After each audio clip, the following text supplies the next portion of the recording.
وہ سارے نفسیاتی مریض ہوتے ہیں. تو ان کو ایویلیویٹ کرنا چاہیے، ان کی اسیسمنٹ ہونی چاہیے اور ان کا پراپر ٹریٹمنٹ ہے. ٹریٹمنٹ ایسے اینٹی سائیکوٹکس دیتے ہیں، میڈیسن دیتے ہیں، اور ساتھ CBT کوگنیٹیو بیہیویئر تھراپی کرتے ہیں، اور سوشل سپورٹ ہونی چاہیے. لوگوں کو نہیں پتہ کہ یہ بیماری ہے اور اس کا علاج ہے. نہیں، آپ یہ بتائیں ڈاکٹر صاحب کہ جیسا کہ کوئی نشانی ہو اس کی کہ بھائی کوئی فیملی والوں کو پتہ چلے، چونکہ یا تو وہ خود کو پتہ چلے بندے کو، آپ کو اس طرح کی نشانی بتائیں تاکہ ہمارے سننے والے یہ سن سکیں کہ آیا ان میں تو یہ مسئلہ نہیں ہے، مائلڈ لیول پہ ہوتا ہے، پھر ظاہر ہے آگے بڑھ جاتا ہے تو پھر یہ اس طرح بڑا سٹیپ اٹھاتا ہے، اس کی کیا جی، نشانی جو ہو بھی سکتی بیماری ہوگی ہمیشہ مائلڈ لیول پہ شروع ہوگی، ریڈ فلیگز ہوں گے، سائن سمٹمز ہوں گے، گھر والوں کو پتہ چلتا ہے سب سے پہلے. تو گھر والوں کو چاہیے جب یہ دیکھیں اس کے بیہیویئر میں تبدیلی ہے، اس کے ایٹیٹیوڈ میں، غصہ کر رہا ہے، شک کر رہا ہے، جو بھی مسئلہ ہے وہ فوراً رابطہ کریں، ہمارے نفسیات کو دکھائیں. یہاں لوگ بہت اوائڈ کرتے ہیں. آپ یقین کریں ہمارے کلینکل ایکسپیرینس میں 15 سال کے بعد بھی لوگ آگے رپورٹ کرتے ہیں بھی ہمیں بیماری ہے، نفسیاتی مسئلہ، انہیں پتہ نہیں ہوتا. تو یہ ضروری ہے، اویئرنیس ضروری ہے. ان کو پتہ ہونا چاہیے بیماری ہے، سٹارٹ ہو رہی ہے اور یہ اتنی حد تک جاتی ہے یا بندہ مرڈر کرتا ہے یا پھر خودکشی کرتا ہے، سوئسائڈ، ڈپریشن میں سوئسائڈ کرتا ہے. اور اس بیماری میں جس کو میں کہہ رہا ہوں ڈیلوژن آف انفیڈیلٹی، بہت سارے کیس رپورٹ ہوتے ہیں. ہسبینڈ اپنے شوہر کو، اپنی بیوی کو قتل کر دیتا ہے اس شک کی بنیاد پہ اس کا کریکٹر ٹھیک نہیں ہے، اور اسے فکسڈ فالس بلیو ہوتا ہے، یقین ہوتا ہے اس کو. نہیں وہ تو ٹھیک ہے، لیکن یہ بھی تو ڈاکٹر صاحب ایک بہادری جس کو ہم کہتے ہیں یا بے وقوفی جو بھی کہیں، یا یہ جس طرح آپ بتا رہے ہیں کہ بیماری ہے، ایک بندہ، ایک انسان ایک چھوٹی سی کسی چیز کو مارتے ہوئے 10 دفعہ سوچتا ہے. انسان کو کیسے مارتا ہے، وہ کون سی چیزیں ڈیولپ ہو جاتی ہیں جو بندہ مار جاتا ہے؟ جی، یہ بیماری ہے سائیکوسس. اس میں ان کو یہ یقین ہوتا ہے یہ میرا دشمن ہے، اسے مارنا چاہیے. بہت ساری بیماری، بائی پولر ہے، اسکیزوفرینیا ہے، اس میں یہ پیرانوائڈ ہو جاتا ہے. اور ڈوپامین ایک لیول ہے جو آپ بات کر رہے ہیں، کیمیکل اتنا بڑھ جاتا ہے جو آؤٹ آف کنٹرول ہو جاتا ہے، کنٹرول ان میں نہیں رہتا.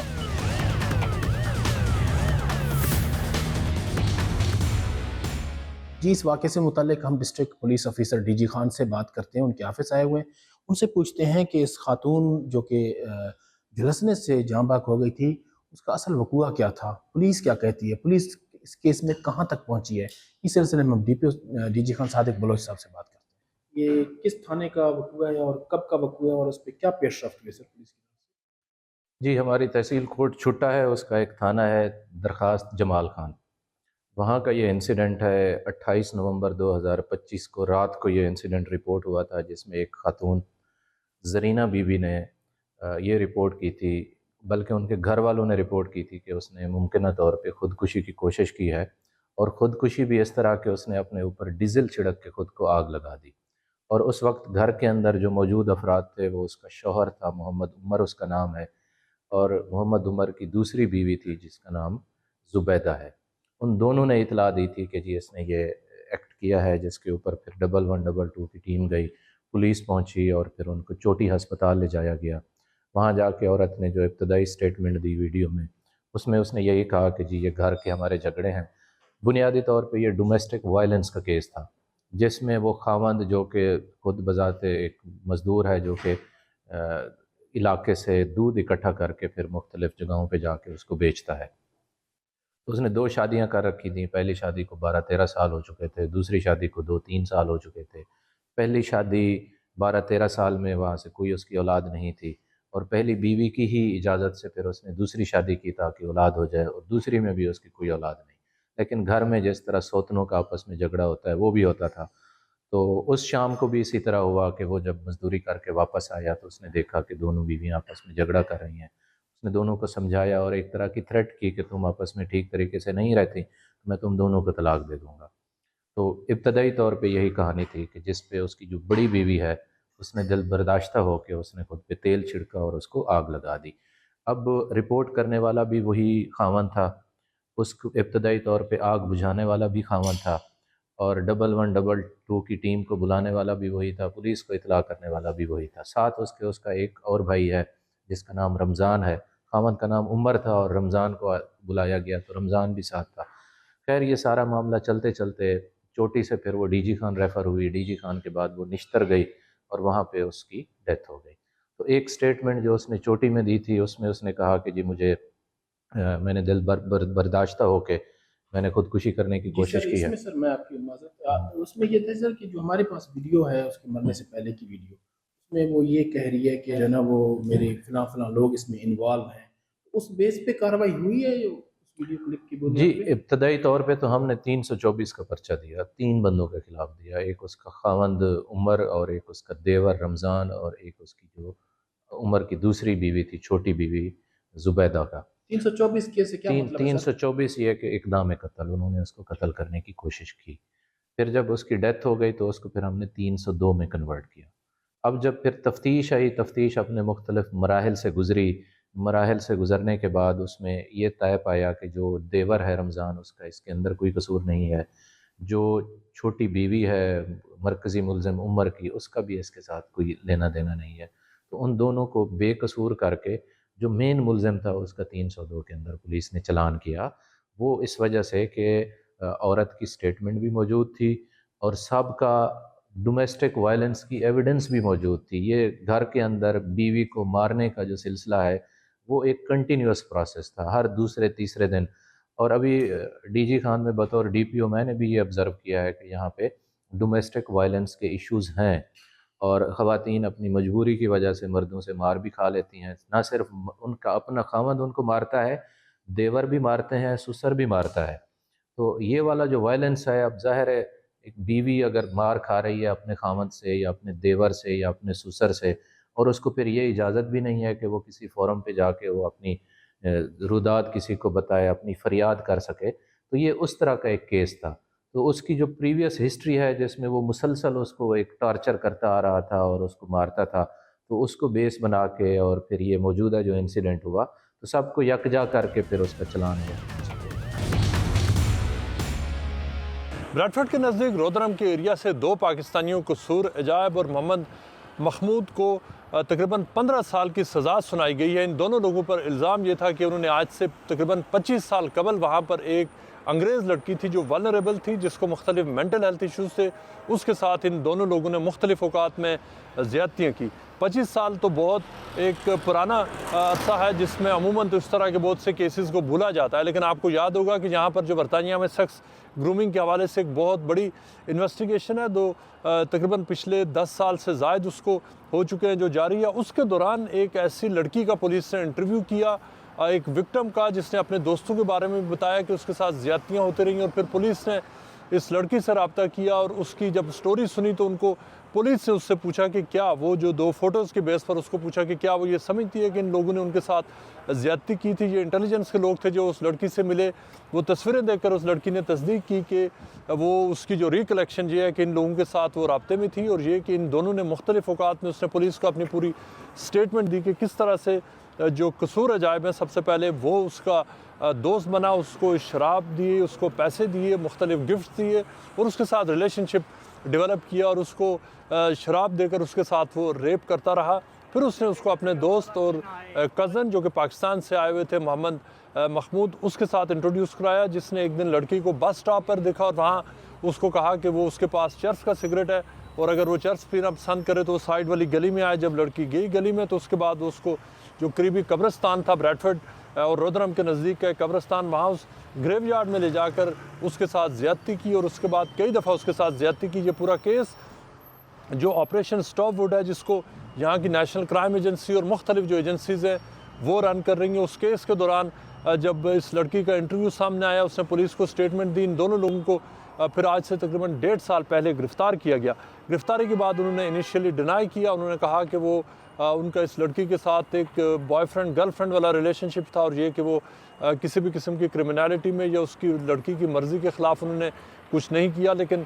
جو لڑکی کی سٹیٹمنٹ جو پولیس کو اس نے دی، اس نے یہ پولیس کو یہ کنونس کیا کہ وہ ولنریبل تھی، اور یہ کہ اس کے ساتھ اس کو وہ جو ینگ ایج تھی، اس وقت وہ انڈر ایج تھی، تقریباً 14 سال اس کی عمر تھی، اور 14 سال کی عمر میں ایک ولنریبل ایج ہوتی ہے، اور اس میں اس ولنریبل ایج میں اس لڑکی کو انہوں نے جھوٹ بولے اس کے ساتھ، اس کو شراب اور چرس اور اس طرح کے نشوں میں ڈال کر اس کے ساتھ زیادتی کی۔ اب دونوں لوگوں کو نہ صرف یہ سزا ہو چکی ہے بلکہ ان کا ایک جو تیسرا پارٹنر تھا صغیر حسین، جس نے مختلف دیگر جو سیکس آفینسز سے ریلیٹڈ کیسز ہیں ان کے اندر وہ تقریباً 18 سے 20 سال کی سزا کاٹ رہا ہے۔ صغیر حسین کے بارے میں پتہ چلا کہ اس نے بھی اس لڑکی کے ساتھ زیادتی کی ہے، اس کو جو آلریڈی پریزن ٹرم مل چکا، اس میں 3 سال کا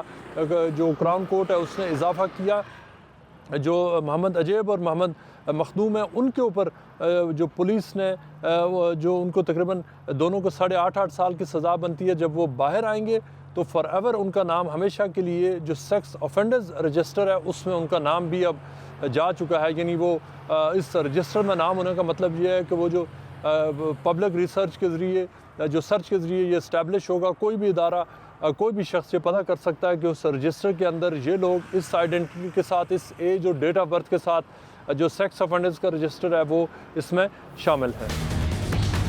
پروگرام جرم و سزا کے لیے کیمرامین علی زین العابدین کے ساتھ میں ہوں نارووال سے تنویر حسین۔ آج ہم بات کریں گے قلعہ احمد آباد نارووال میں ہوئے ایک ایسے افسوسناک واقعے کے بارے میں جس میں پسند کی شادی کرنے پر لڑکی کے بھائیوں نے غیرت کے نام پر اپنی 18 سالہ بہن زیبا اور 23 سالہ بہنوئی عمران کو دھوکے سے صلح کے بہانے بلا کر بے دردی سے قتل کیا اور لاشیں کھیتوں میں پھینک کر فرار ہو گئے، روح پوش ہو گئے۔ اس افسوسناک واقعے کا مقدمہ قلعہ احمد آباد تھانہ میں درج ہوا اور پولیس نے ملزمان کی تلاش شروع کر دی۔ نارووال پولیس نے کڑی محنت اور جدید ٹیکنالوجی کی مدد سے بالآخر چاروں نامزد اشتہاری ملزمان کو خیبر پختونخوا کے علاقے مالاکڑ ایجنسی کے پہاڑی علاقے سے گرفتار کر لیا۔ اس پر ہم بات کریں گے ایس ایچ او تھانہ قلعہ احمد آباد توحید الرحمان اور ڈی ایس پی زبیر کالو صاحب سے کہ اس افسوسناک دوہرے قتل کے محرکات کیا تھے اور ملزمان کو کس طرح ٹریس کیا گیا۔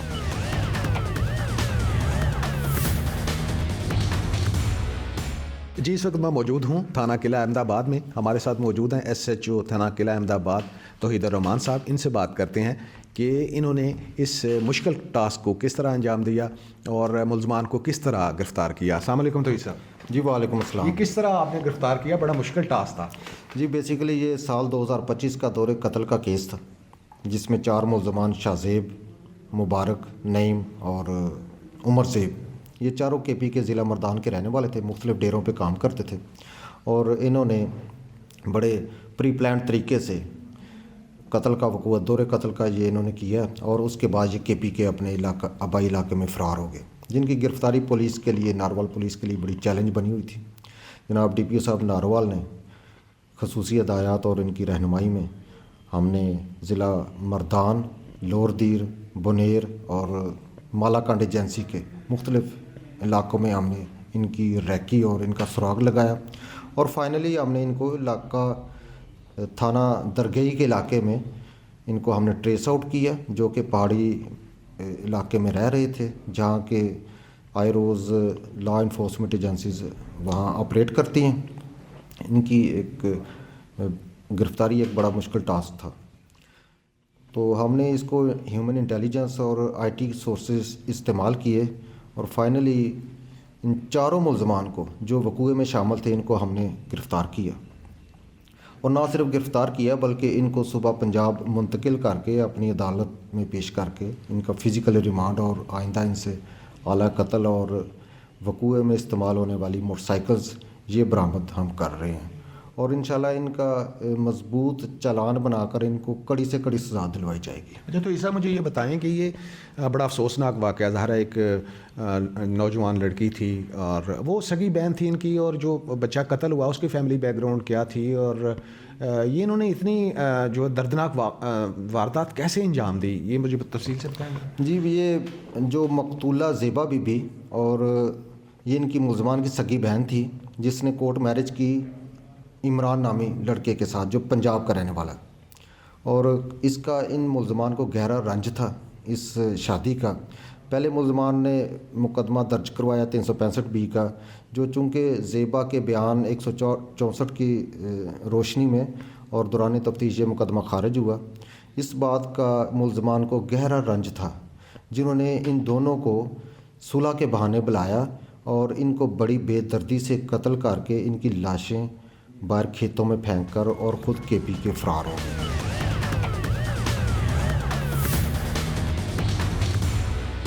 اچھا زبیر صاحب، یہ ہے وقوع کیا ہے؟ یہ اس کی تفصیل بتائیں، اس کے محرکات کیا ہیں؟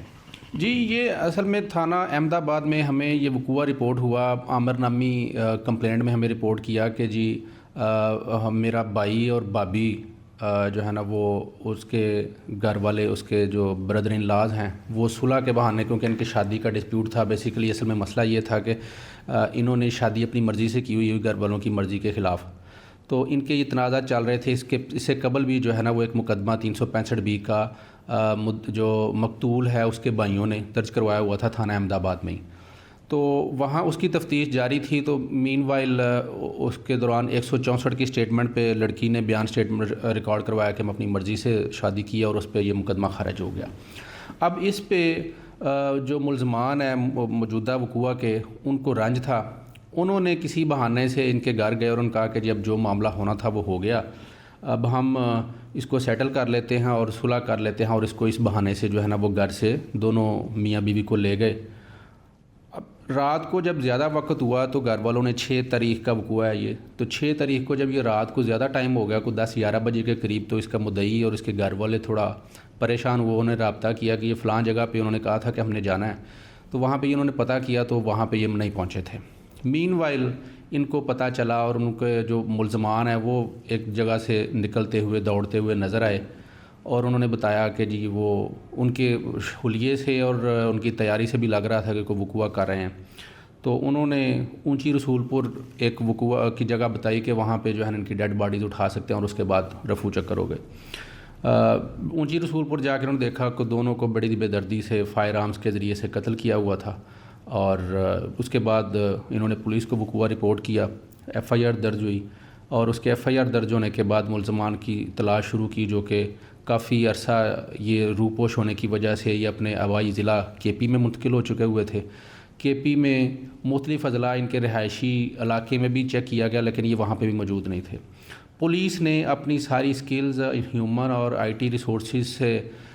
اس کی ریکی شروع کی اور اس کو ٹریس آؤٹ کرنے کی کوشش کی. فائنلی DPO صاحب کی ہدایات پہ جو ہے نا وہ موجودہ SHO کی سربراہی میں ایک ریڈنگ ٹیم تشکیل دی گئی. ہم نے ایک پھر ہوتا ہے کہ ایک صوبے سے دوسرے صوبے سے ملزم منتقل کرنا ہو یا ریڈ کرنا ہو تو اس کے لیے through home departments of both provinces ایک جو ہے نا وہ کرسپونڈنس ہوتی ہے, اس کی بھی پرمیشن لی گئی. اس کے بعد مالاکنڈ ڈویژن کے 4 اضلاع 4 تھانہ جات اور اسی طرح پھر مالاکنڈ ایجنسی کے 4 جو لیویز کے انڈر آتے ہیں تھانے, وہاں انہی علاقوں میں ان کی سرچ آؤٹ کی گئی.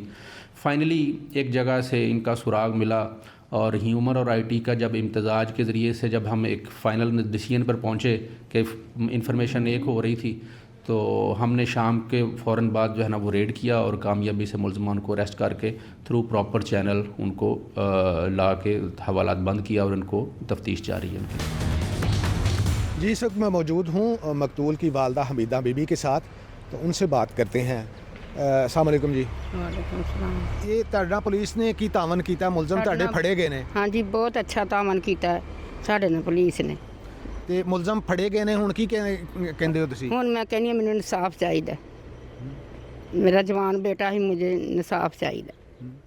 نہ جی بڑی بڑی مہربانی, نہ سان نہیں اس ملازم دا میں دے سکتی, اینوں پھڑ کے لیندا, یہ مہربانی بڑی.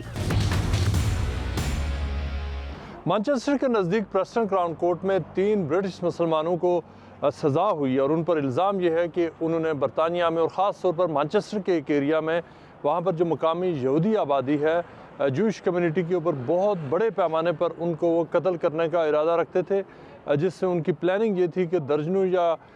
کئی سو کے حساب سے یہودیوں کو دہشت گردی کے حملے میں مارا جائے. ان میں 3 لوگ ہیں وہاں پر جو پریسٹن کراؤن کورٹ میں جن کو ٹرائل کے بعد جن کی کنوکشن ہوئی ہے, ان کو کتنے عرصے کے لیے اب جیل میں رہنا پڑے گا اس کا فیصلہ تو اس سال فروری کے آخر میں ہوگا. لیکن جو کیس کی ڈیٹیل سامنے آئی ہیں اس کے مطابق اس پلاٹ میں 3 لوگ انوالو تھے, جن میں 2 سگے بھائی تھے, ولید سدوئی اور بلال سدوئی, اور ان کے ساتھ تھے جو تیسرا جو پلاٹ میں جو کولیبریٹر تھا اس کا نام ہے عمار حسین. اور یہ جو ایک انڈر کور جو برطانوی جو سیکرٹ سروسز ہیں اس کے ایک انڈر کور آفیسر بھی ان کے ساتھ شامل تھا, جو بظاہر ایک دہشت گرد تھا, جو ایک ایکسٹریمسٹ مسلمان بن کر ان کے ساتھ شامل تھا اور جو یہودیوں کے خلاف ویوز رکھتا تھا. اس طرح سے اس نے جو انڈر کور جو ہمیں ذرائع بتاتے ہیں کہ پاکستانی اوریجن کا ایک جو جاسوس تھا جس نے اس پورے پلاٹ کو پکڑنے میں جو کردار ادا کیا. 2023 کے آخر میں جو بلال سادوئی ہیں ان کا آن لائن ایک فورم پر ایک کانٹیکٹ ہوا ایک اور شخص جس کا نام فاروق تھا, اور فاروق کے ساتھ انہوں نے یہودیوں کے خلاف جو بات چیت کرنا شروع کی, اور اس طرح سے کچھ عرصے کے بعد انہوں نے اس بات پر اتفاق کیا کہ وہ یہ سمجھتے ہیں کہ یہودیوں کے اوپر حملہ ہونا چاہیے اور ان کو مارا جانا چاہیے. پھر کچھ عرصے کے بعد جو بلال سدوئی تھا اس نے اپنے بھائی کے ساتھ جو ایک اور شخص کے ساتھ عمار حسین کے ساتھ فاروق کو انٹروڈیوس کروایا اور یہ بتایا کہ ان کا جو بھائی ہے وہ بھی اس میں شامل ہے, اور یہ کہ جو ایک بھائی نے دوسرے کے بارے میں بتایا کہ اس کو پتہ ہے لیکن وہ اس میں پارٹیسپیٹ نہیں کر رہا, لیکن جو ہم کرنے جا رہے ہیں اس کو پتہ ہے. جبکہ عمار حسین نے جو فاروق اور جو بلال سدوئی ان کو جوائن کیا, مختلف جگہوں پر انہوں نے سرویلنس کی اور انہوں نے باہر سے ویپنز بھی منگوائے جو انہوں نے یہودیوں کے اوپر حملوں میں استعمال ہونے تھے. لیکن اس پوری کارروائی کے دوران جو عمار حسین ہے اور جو بلال اور جو ولید سدوئی ان کو یہ نہیں پتا تھا کہ ایکچولی جو فاروق ہے وہ ایک انڈر کور آفیسر ہے, انڈر کور وہ جاسوس ہے, اور وہ ان سے پوری انفارمیشن لے کر وہ پولیس کو بتائے گا. اور اس طرح ان کو جو تینوں لوگ ہیں ان کو گرفتار کیا گیا. گرفتاری کے بعد ان کا جو ضمانت پر گئے, پھر ٹرائل ہوا, اور ٹرائل کے دوران ان کے اوپر جرم ثابت ہوا. جو بلال ہے اس کے بارے میں یہ پتہ چلا کہ وہ جو ایکٹیولی جو پارٹیسپیٹ تو نہیں کر رہا تھا پلاٹ میں, لیکن پولیس نے یہ کہا کہ پروسیکیوشن نے کہ اس کو چونکہ پتہ تھا کہ ایک دہشت گردی کی بڑی واردات ہونے جا رہی ہے اور وہ خاموش رہا. اس نے جو مقامی پولیس جو انٹیلیجنس ہے اس کے بارے میں ان کو الرٹ نہیں کیا, اور ایک جرم کے بارے میں پلاٹ کا پتہ ہونا اور پھر خاموش رہنا بھی اس کو ایک برطانوی قانون کے تحت آفینس سمجھا جاتا ہے جب اتنی بڑی کرمنل ایکٹیویٹی ہونے جا رہی ہو. جو تینوں لوگ ہیں انہوں نے مانا ٹرائل کے دوران کہ وہ یہ سمجھتے ہیں اس بات کو کہ وہ ایک بہت بڑی واردات کرنے جا رہے تھے جس کا مقصد جہاں پر یہودی کمیونٹی کو ٹارگٹ کرنا تھا. جو مانچسٹر کی جو مقامی جو کاؤنٹر ٹیررزم پولیس ہے اس نے سارا ایویڈنس کورٹ کے سامنے رکھا, اور اس طرح سے ان تینوں لوگوں کو ٹرائل میں جب ان کے اوپر ان کی کنوکشن ثابت ہوئی تو ان کو اسی وقت گرفتار کر دیا گیا. اب وہ جیل میں ہیں, اور اس سال فروری کے اینڈ پر اب یہ طے ہوگا کہ انہوں نے جو ان کی سینٹنسنگ ہے وہ کتنے عرصے کے لیے ہوگی اور کتنے عرصے تک ان تینوں لوگوں کو اب اندر رہنا پڑے گا. جی 4 سال کے بعد بیٹے کے قاتلوں کی گرفتاری پر مقتول بیٹے کی والدہ پرجوش ہے اور پولیس کی کارکردگی سے مطمئن بھی دکھائی دے رہی ہے. پروگرام جرم و سزا کے لیے مقتول بیٹے کی والدہ نے ایک آڈیو بیان بھی جاری کیا جس میں انہوں نے اسپیشل آپریشن سیل کی کارکردگی اور ریجنل پولیس آفیسر سرگودا اور متعلقہ ٹیم کی کارکردگی کو سراہا. تاہم خاتون کا کہنا ہے کہ مجھے صبر اس وقت ہی آئے گا جب میرے بیٹے کے قاتلوں کو اس کے انجام تک پہنچایا جائے گا. اب عدلیہ کی ذمہ داری بھی ہے کہ وہ اس مقدمے کا جلد از جلد سماعت کرتے ہوئے اس کے قاتلوں کو اس کے انجام تک پہنچائے. میرے بیٹے کا قتل 2021 میں ہوا تھا جس کے 4 ملزمان تھے جن میں سے 2 پاکستان میں اریسٹ ہو گئے تھے اور 2 بھاگ کے آؤٹ آف کنٹری چلے گئے. میرے بیٹے کا تو ناحق قتل ہوا تھا جس کے لیے ہم لوگ بڑی کوشش کر رہے تھے کہ وہ کسی طریقے سے آؤٹ آف کنٹری سے آ جائیں, لیکن میں شکریہ ادا کرتی ہوں اسپیشل آپریشن سیل جو بنا ہے, یہ مجرموں کو آؤٹ آف کنٹری سے لے کے آ رہے ہیں اور ہم جیسے لوگوں کو انصاف مل رہا ہے اس کی وجہ سے. میں شکریہ ادا کرتی ہوں RPO صاحب کا, محمد شہزاد آصف صاحب, جو اتنی محنت اور کوشش کر کے اور اتنی ان کی کاوش ہے کہ آؤٹ آف کنٹری سے وہ بندے لا رہے ہیں کہ اب جو مجرم ہے وہ دوسرے ملکوں میں بھی نہیں رہیں گے, وہ پاکستان میں لے کے آ رہے ہیں. میں شکریہ ادا کروں گی DSP قاسم حیات رانجھا صاحب کا اور DSP جاوید سرور صاحب کا, جنہوں نے اتنی کوشش کی. میں ساری زندگی ان کو دعائیں دوں گی جنہوں نے میرے بیٹے کے مجرم آؤٹ آف کنٹری سے لے کے آئے ہیں.